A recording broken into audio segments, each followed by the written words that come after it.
Welcome to this special edition Magic Towns Italy podcast. Today we focus on the sweeping changes to Italy's citizenship law and what alternative pathways to living in Italy exist for those that have been cut out by the reform. Let's dive right in. Welcome to this special edition of the Magic Towns Italy podcast. I'm Miles, coming to you from Rome. And I'm Alessia, beaming in from Florence. Today we're diving into the recent Italian citizenship law changes and the other avenues left for anyone who no longer qualifies for citizenship by ancestry under the new law. You had that dream, didn't you? The one about Italy, maybe reconnecting with your roots, finding that ancestral village, or maybe just planning to retire under the Mediterranean sun. You felt that real heart-pounding anticipation about claiming Italian citizenship, and then, bang, the news hit. For many of you, that feeling turned into something that felt, well, like losing the match, as the team at Magic Towns Italy puts it. That sentiment is really strong in the insights they've shared. They've been right there, haven't they, with expats and retirees watching this landscape shift so dramatically. And the big shift, the really abrupt change that redefined eligibility for so many is Italy's significant citizenship law reform. Well, it's firmly in place now for 2025. It's a fundamental change. Our mission, guided by the expertise from the Magic Towns Italy team, is to cut through the noise here. We need to understand exactly what this reform means for those with Italian heritage and crucially explore the alternative legal pathways. Because look, if that citizenship door seems closed for you right now, it doesn't mean all the other doors are locked shut. Not at all. Maybe you're listening because this news directly hits your plans, or maybe you're just deeply curious about how Italy is navigating this whole connection with its global diaspora. Either way, we're going to explore these routes together. Okay, so let's start by unpacking this major citizenship reform, Italy's 2025 law. It represents a big pivot, doesn't it, from a policy that was, frankly, very broad to one that's much More constrained now. Yeah, the core immediate change is huge. Automatic citizenship by bloodline, that jus sanguinis route that literally millions of descendants were counting on, it's simply not automatic for many anymore. The major new limitation is this 2-generation limit. Basically, to qualify for citizenship based on ancestry under these new rules, you must have an Italian-born parent or an Italian-born grandparent. That's the cutoff. That's the cutoff. If your closest Italian ancestor is a great-grandparent or even further back, the lineage chain for automatic citizenship ends right there. And they've brought in this concept of the effective bond requirement, the vincolo effettivo. It's not just about proving the bloodline on paper anymore, is it? No, not at all. To get citizenship automatically now, you need to show tangible ties. This generally means things like recent family residence in Italy or that direct closer parental link we just mentioned. Okay, but there are some critical exceptions to this new limit, right? Yes, absolutely. And this is important. If your citizenship was already formally recognized before March 28th, 2025, maybe by a consulate or through a court ruling, you're safe. You're under the old rules. That's a huge relief, I bet, for those who just made it under the wire. And also, if one of your parents was actually born in Italy, you still qualify. That direct first generation link remains strong. And what about if your parent wasn't born in Italy, but maybe lived there? Yeah, there's a provision for that too. If your parent lived in Italy as an Italian citizen for at least 2 years before you were born, that connection is also considered a sufficient bond. Got it. Now, the source did flag one aspect, something introduced in the Senate. Potentially stricter condition, and it's causing some concern. It might require the Italian born parent or grandparent to have held only Italian citizenship at the time of their death. Yeah, this could potentially impact quite a few descendants whose ancestors naturalized elsewhere, became citizens of another country, and it's understandably seen as quite controversial.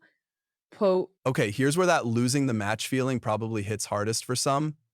It's incredibly challenging emotionally and practically for those who invested so much time, money, and hope into the previous process. So, given all this, is the government doing anything to acknowledge the huge number of people this reform affects? Well, they have promised something. They've announced these new Oriundi work permits. This is intended as a specific pathway for descendenti from countries with large Italian diasporas like Argentina, Brazil, and the United States to get a special work visa category that would sit outside the normal immigration quotas. Ah, okay. So, a dedicated visa just for those folks who lost eligibility through the reform. What's the actual goal there? Is it just work? The stated purpose seems to be to make it easier for them to live and work in Italy compared to other non EU foreigners. It's being framed as a potential pathway toward eventual naturalization down the line. Maybe trying to soften the blow of losing that direct citizenship route? That sounds potentially good, but what's the catch? The main catch is that as of right now, in May 2025, the details are still completely unclear. We just don't have specifics on eligibility criteria, the application process, or even how far back the ancestry needs to go to qualify for this particular permit. It seems, based on initial indications, that this permit might only be intended for traditional employee roles, meaning it could exclude those who are freelancers or people living off independent means. But again, details are pending. Okay, so the big picture here is that direct automatic path through jus sanguinis has changed massively. So the conversation now really has to shift, doesn't it? It has to be about exploring the existing regular immigration visas, or maybe looking into other EU citizenships if that happens to be an option for you. That's exactly where we need to go. It's not the end of the Italian dream. Absolutely not. But the journey, no, it just looks different now for many people. Okay, so given these citizenship changes, let's pivot now. Let's explore the main immigration routes still available for non EU nationals. We'll try to tackle them roughly from what might be considered easier to harder, depending on your circumstances, of course. Sounds good. The first option, often seen as the most straightforward in terms of red tape, if, and it's a big if, you meet the financial requirements, is the elective residence visa. Right, the ERV. Think of this as Italy's visa for people with independent financial means, sometimes called the retirement visa, though it's not just for retirees. Exactly. The core idea is simple. You live in Italy and you support yourself entirely from your existing passive income. The crucial point here, and they are strict on this, is that no employment is allowed under this visa. You cannot work in Italy at all. Okay, so what's the key requirement then? Money, presumably? Money, specifically stable, sufficient passive income. And it needs to be well above the Italian average minimum wage. The source gives a clear benchmark, roughly 31,000 euros per year for a single person, give or take based on current figures. 31,000 euros. Okay. And for a couple? For a couple, it jumps to about 38,000, plus you need an extra 6 to 7,000 per dependent child. And crucially, this income must be passive. We're talking pensions, investment income, rental income from properties you own, no salary, no active business profits count toward this threshold. Wow. Okay. And you also mentioned needing housing beforehand. Yes, you need to have secured housing before you apply. That means either having purchased a property in Italy or having signed a long-term rental contract. Minimum 1-year lease, a short-term holiday rental won't cut it. Plus, you need private health insurance covering you in Italy, and you have to sign a formal declaration stating you will not seek work in Italy. So, what are the biggest hurdles then? That income level sounds pretty high, especially the passive part. Consulates are also known to be quite cautious, especially with younger applicants. They worry you might try to find work under the table. And then there's that tricky catch-22. You have to commit financially to housing, often paying significant rent up front or buying property before you even know if your visa will be approved. That's a big risk. Definitely. And what about taxes once you get it? Right. Once you get the IRV and establish residency, you become an Italian tax resident. That generally means your worldwide income is taxable in Italy, although some potential tax breaks might apply, like the 7% flat tax for pensioners moving to certain southern regions, or the res non dom regime for very high net worth individuals, but those have specific conditions and rights. So no work, not even remote work for a foreign company, explicitly. That generally includes remote work for a foreign company while residing in Italy under this visa. You can, however, manage your existing foreign investments or oversee a foreign business you already own as long as you're not actively working in Italy. Can family join? Family reunification is possible, yes, but you'll need to show even higher passive income to support them. This visa does count toward long term residency after 5 years and potentially citizenship by naturalization after 10 years, provided you meet all the conditions each year for renewal, including the income and no work rules. So, bottom line for the ERV, if you've got significant verifiable passive income, maybe you're a retiree with solid pensions or substantial investments, this is often the path with the least complicated bureaucracy, even if the financial bar is high. Moving on. A newer and quite exciting option, particularly for the modern flexible workforce, is the digital nomad visa, the lavoro da remoto. This is specifically designed for individuals who work remotely, but for companies or clients outside of Italy. Ah, the DNV. Okay, so the core idea here is straightforward. You get to live the Italian dream while keeping your remote job or freelance gigs based overseas.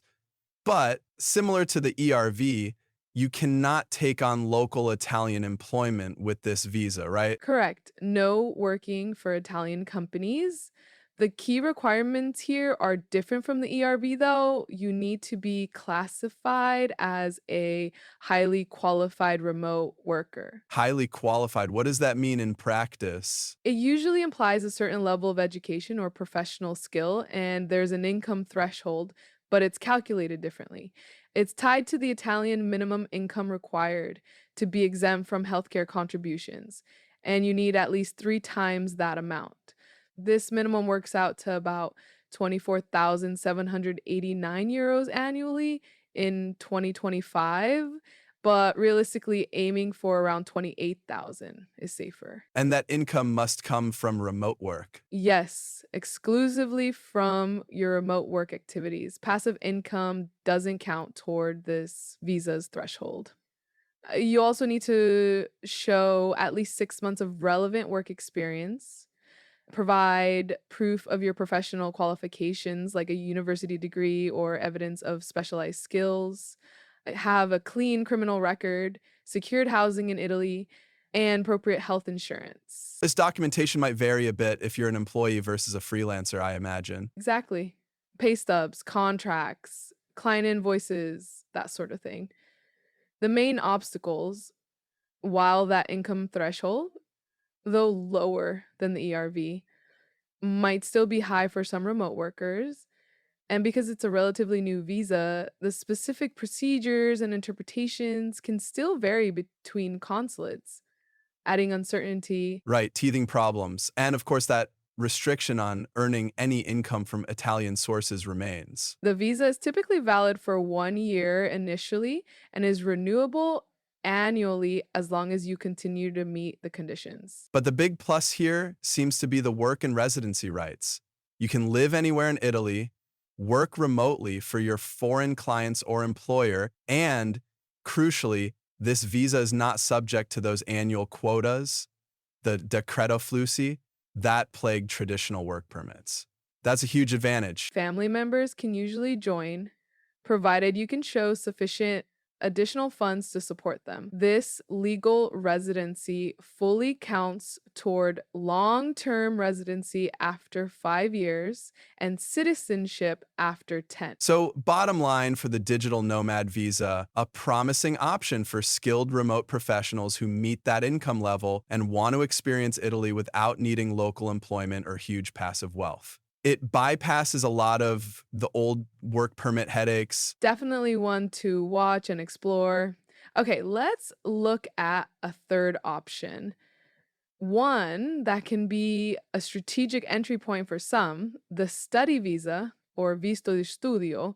This involves, as the name suggests, enrolling in a recognized Italian educational institution. All right, going back to school in Italy, the basic idea is you get a residence permit for the duration of your studies.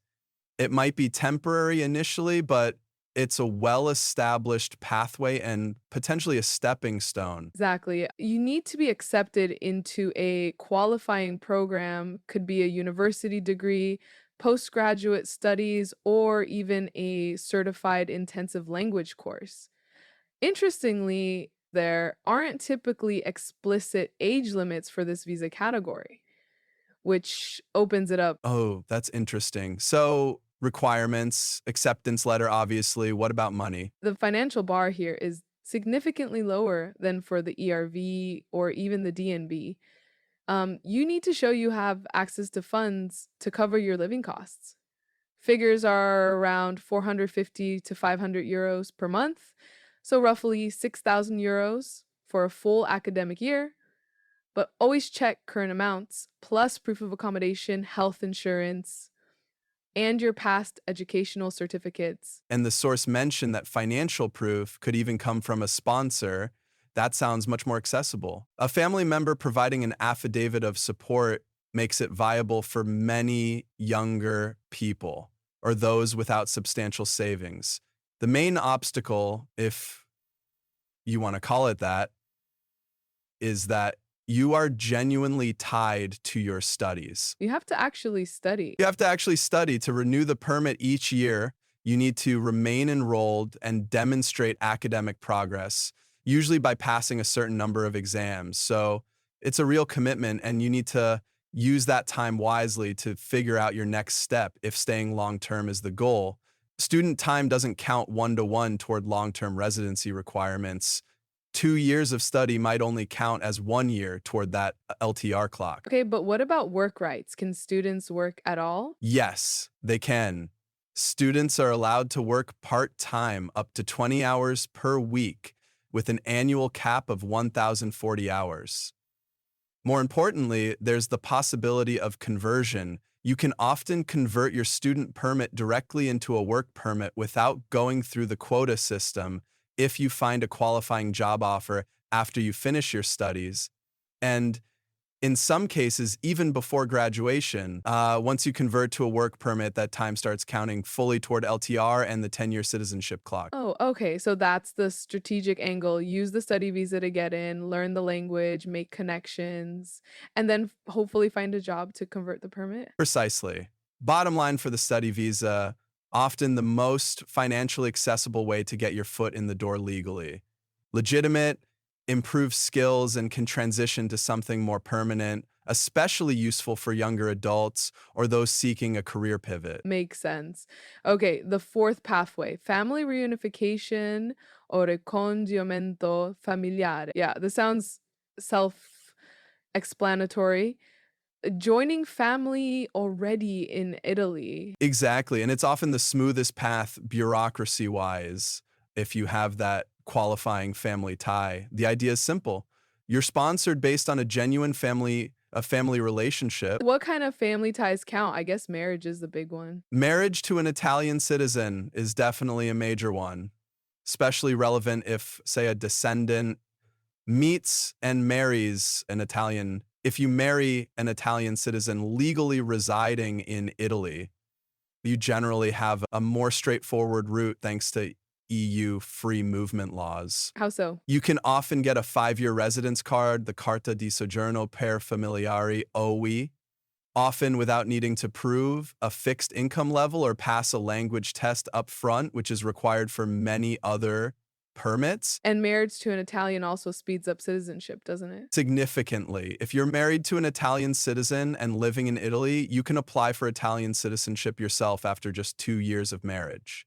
But that's much faster than the standard 10-year naturalization path based on residency alone. Wow. Okay. What other family ties work? Parents, children. Yes. Joining a parent or a minor child who is an Italian citizen or a legal resident is possible. The source points out that joining adult children or your parents, if they are in Italy, can be trickier. You usually need to prove you are financially dependent on them, which is difficult for healthy adults. Spouses and minor children are generally the most straightforward cases. Right. And requirements. Proof of the relationship, obviously. What else? Proving the relationship with official documents, birth or marriage certificates is key. The sponsoring relative in Italy needs to show adequate accommodation for you. And there's a fairly new rule as of 2024. If the sponsor is a non-EU resident themselves, they must have already lived legally in Italy for at least 2 years before they can sponsor their spouse or parents. Ah, okay, another hurdle there. Yes.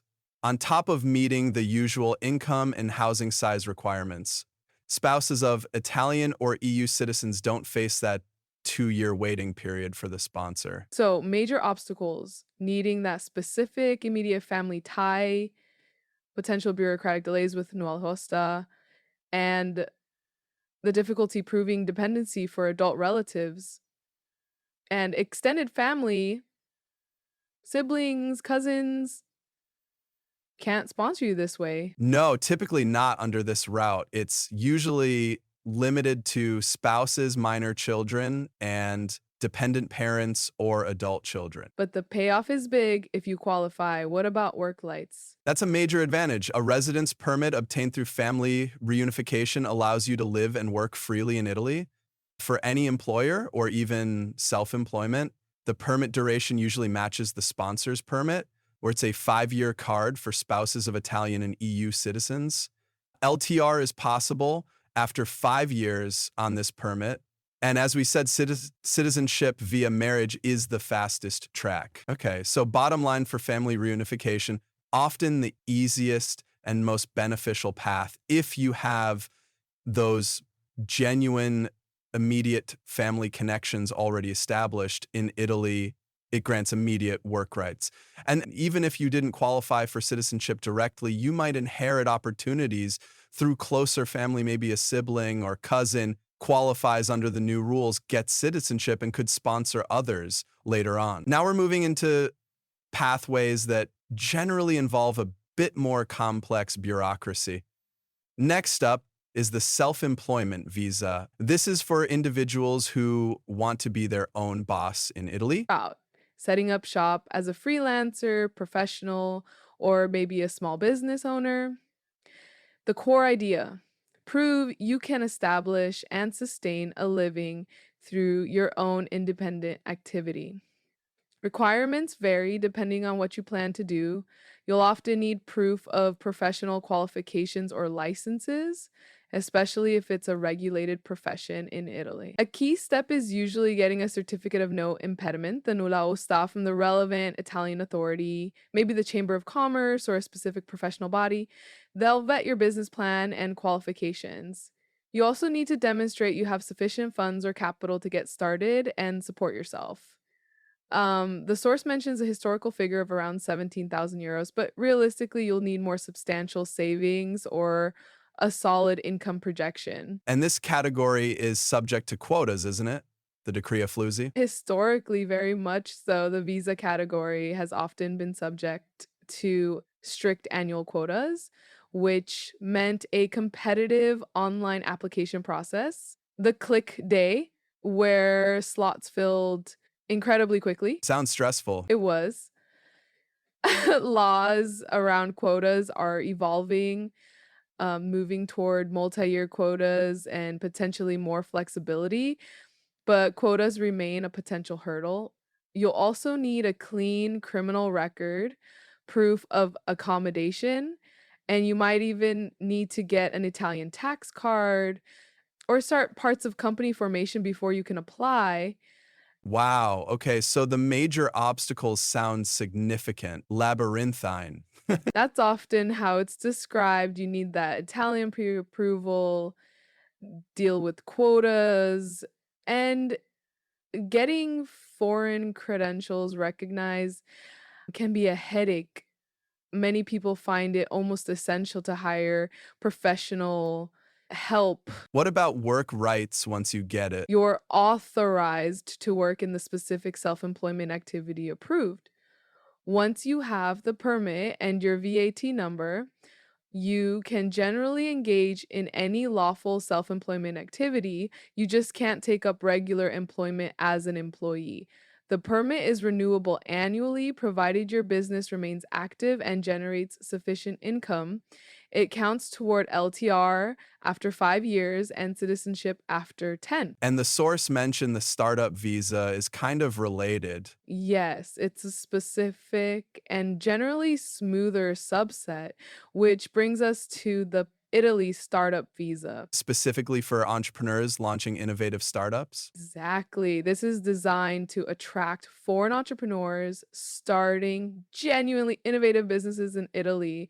And the huge advantage is that it's exempt from the quota system. That's the key benefit. So, what are the requirements? You still need funding. Yes, funding is crucial.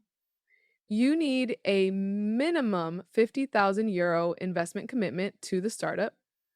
It can be your own capital, funds from investors, or a mix, but you have to show the money is legitimate and earmarked for the company. And the idea itself needs to be genuinely innovative. You need a detailed business plan for a product or service that involves technology, new methodologies, or meets criteria related to research and development investment, a highly skilled team, or holding patents. You have to be a founder or a key member of the startup team. How does the application process work? Easier than the general self employment one? Generally, yes, it's more streamlined. It's a two-step process. First, you apply online to the Italia Startup Visa Committee. They review your plan and issue an endorsement, essentially, a faster nalosta, often within about 30 days if all is well. Once you have that endorsement, you apply for the actual visa at the Italian consulate in your home country. And you still need to show you can support yourself personally too, right? Yes.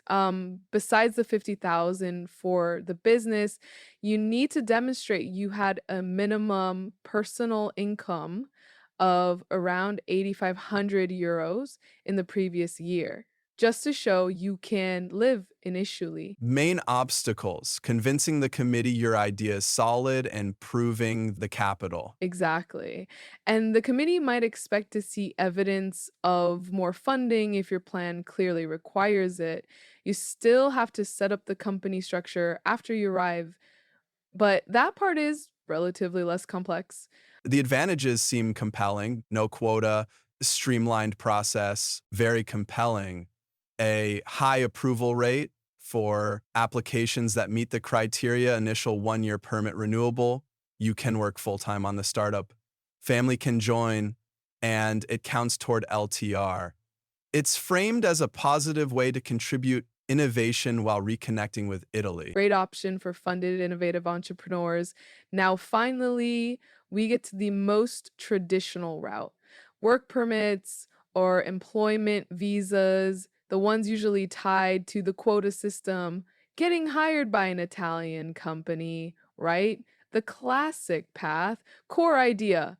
You need an Italian employer who wants to hire you and is willing to sponsor your visa. Requirements start with the job offer. The employer has to apply for your work authorization, the nulla osta, but they can usually do this only when the government announces the quotas, typically annually, and your job must fit into one of those quota slots. Exactly. Quotas are often limited by sector and sometimes by the applicant's country of origin. Different types. Seasonal work, often agriculture or tourism, allows up to 9 months. Larger quotas, slightly lower requirements than non seasonal work for longer term positions with stricter standards on salary and contract. Is there any way around the quotas? One significant route for highly skilled workers is the EU Blue Card. If you have a university degree, a high skilled job offer, and a salary significantly above the average threshold around €34,000, your employer can apply for an EU Blue Card. This route is outside the quota system and usually grants an initial 2-year permit. Blue Card avoids the quota madness. So, main obstacles for the standard quota based permit? Significant. Finding a job in Italy as a non EU citizen can be challenging, language skills, unemployment in some sectors. Then your profile and job must fit a limited quota category. Historically, the click day process felt like a lottery. And with a standard permit, you're tied to that employer. Yes, though changing jobs later is possible with procedures. Processing times for the nulla osta and getting the residence permit can be slow. Rights, once you have it, family can join. Yes, you can usually sponsor your spouse and minor children immediately, and spouses on dependent permits can work freely. Continuous legal work residence counts toward LTR after 5 years. You'll need an A2 Italian language test and sufficient income and citizenship after 10 years, usually requiring B1 Italian.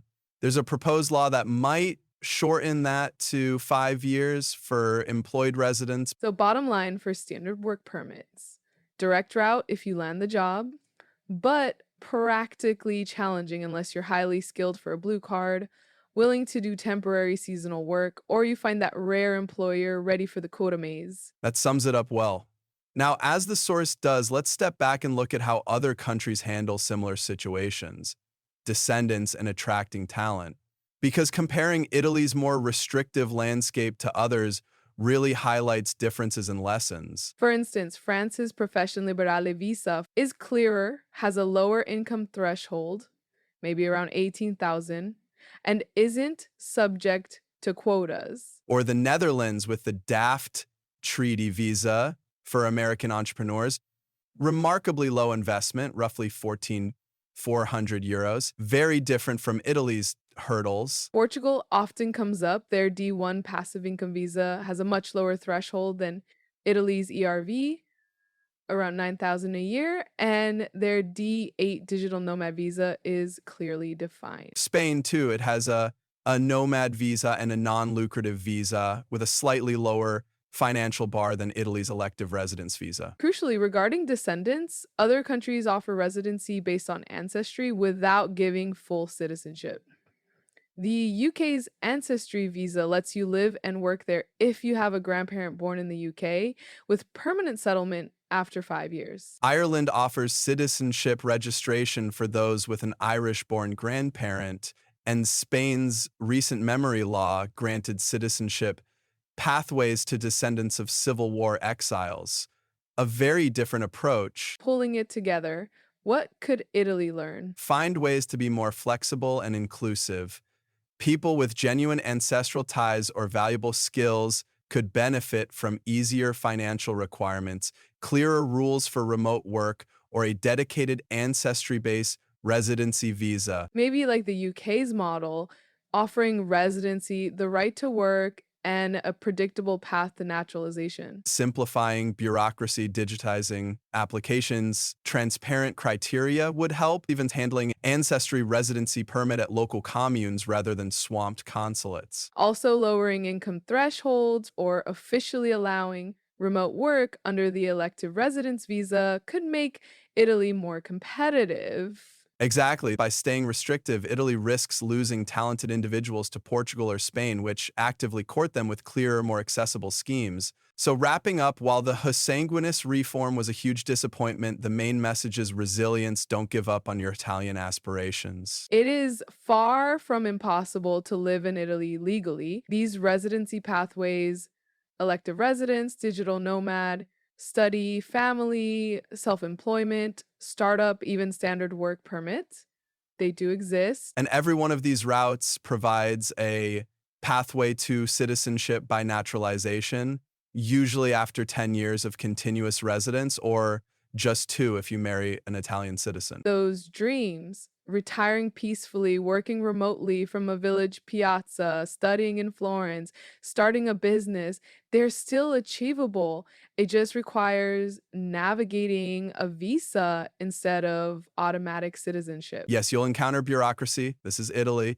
dopo tutto, but see it as hoops to jump through on the way to something worthwhile. Italy itself faces an aging population and declining birth rate. Becoming more welcoming could be win win. The promised Oriundi permits and faster naturalization for workers might be steps in that direction. Oh, If Italy is genuinely in your heart, there is likely a way to make living there happen.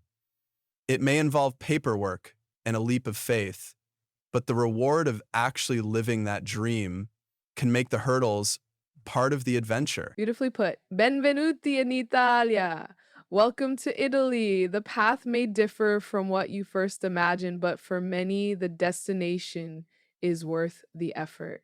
Thank you for joining us for this deep dive into Italy's new citizenship landscape and, crucially, the alternative pathways that are still available. We hope this exploration has brought clarity, answered pressing questions, and maybe rekindled hope for your own Italian aspirations despite the recent changes. We encourage you to look closely at the visa options we covered today, see which aligns with your situation, finances, and goals. And remember, resources are out there. Experts like the team at Magic Towns Italy, whose insights formed the backbone of today's discussion, exist to help you navigate the bureaucracy. Don't feel you have to do it alone. And we'd love to hear your thoughts or questions on this topic. Join the discussion wherever you follow our content. We wish you the very best of luck with your Italian plans. Thank you for listening to this special edition Magic Towns Italy podcast. Magic Towns offers unbiased, expert guidance on moving to Italy and is the home of the Town Explorer, which allows you to filter almost 2,000 towns in Italy according to your personal criteria like distance from airports, air quality, healthcare, education, and much more. Insights you will not find anywhere else. Get 20% off an annual subscription with the code podcast. Thank you again for listening. Our main podcast is published every Saturday at 9 a.m. Rome time.